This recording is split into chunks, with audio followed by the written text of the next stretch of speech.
Hi friends, तर आज दुपारी काही केल्या करमत नव्हतं, काय करावं काही कळत नव्हतं. कारण तर आज काही एक्स्ट्राचे कामंसुद्धा नव्हते आणि सकाळचीच कामं करायची बाकी होते. कारण आज होता गुरुवार, आमच्याकडची गेली होती लाईट गेली की पाणी जातं, त्याच्यामुळे मग भांडी कपडे सगळे कामं बाकी राहून जातं. तर तेच कामं करायची बाकी होते. आता संध्याकाळी लाईट आली की मग ते करणार होते.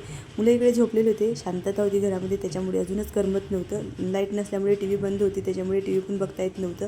तर असो, इथे मी माझ्यासाठी चहा ठेवली होती, चहा झाली आणि इकडे मी चहा घ्यायला बसले.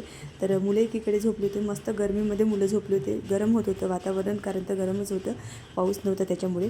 संध्याकाळ झाली, मुलांना घेऊन पार्लरमध्ये गेले. शिवांशची हेअरकट करायची होती. शाळेमधून दोनदा त्याच्या कंप्लेंट आल्या की त्याची हेअरकट करा. आज मिस्टरसुद्धा ऑफिसला गेले होते, त्याच्यामुळे मलाच त्यांना पार्लरमध्ये घेऊन जावं लागलं.